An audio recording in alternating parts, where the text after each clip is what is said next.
افغانستان د ویسټ انډیز په خلاف خپله لوبډله اعلان کړه. دې لوبډله کې څوک دي، کوم لوبغاړي اخیستل شوي دي او کومو لوبغاړو ته زیاته توجه پکې شوې ده او د دې لوبډلو کیپټان یا هم د لوبې مشري به څوک کوي. سلامونه مو پښتنه مینه، تاسو ګوري ټاپ پښتو چینل. تر ګلونو دوستانو ویډیو تر اخره را سره وګورئ او زموږ چینل سره سبسکرایب کړئ. ویسټ انډیز پر وړاندې افغانستان خپلې لوبډلې اعلان کړې. د افغانستان کرکټ بورډ د غوراوي کمیټې مشر انډي مولز په یوه خبري ناسته کې د ویسټ انډیز سره د شل اوریزو لوبو او ځانیو لوبو او په کې د ټیسټ لوبې لپاره هم لوبډلې اعلان شوې.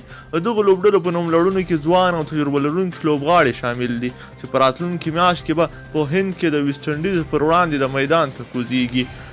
3 ورځنیو لوبو لپاره 14 کسیزه لوبډله اعلان شوې ده چې راشد خان لوبډل مشر، محمد نبی، حضرت الله زازی، رحمت شاه، ابراهیم زدران، جاوید احمدی، نجیب الله زدران، گلبدین نایب، افسر زازی، اکرام علی خیل، مجیب الرحمن، نوین الحق، کریم جنت، شرف الدین اشرف، یمین احمدزی او اصغر افغان پکې شامل دي.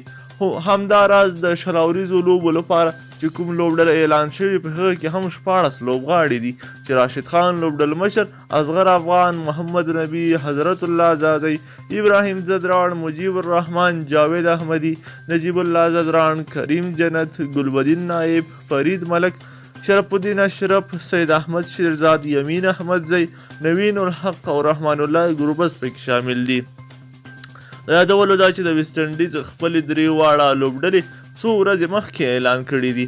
افغانستان او ویسټ انډیز د افغانستان په کوربتوب کې 3 شل اوریزې، 3 یو ورځني او یوه ټیسټ لوبه ترسره کړې.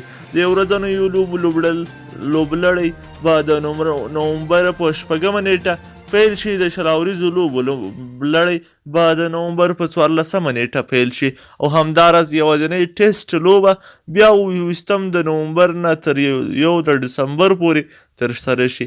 دغه ټولې لوبې د هند په لکنو ښار کې د بهارت رتنا شری اټل بهاري واجپای ایکانا لوبغاړو کیږي.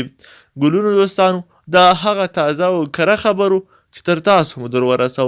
د لا ښه، کره، دقیق او پر وخت خبرونو لپاره زموږ چینل سره سبسکرایب او ویډیو مو له ملګرو سره شیر کړئ. مننه.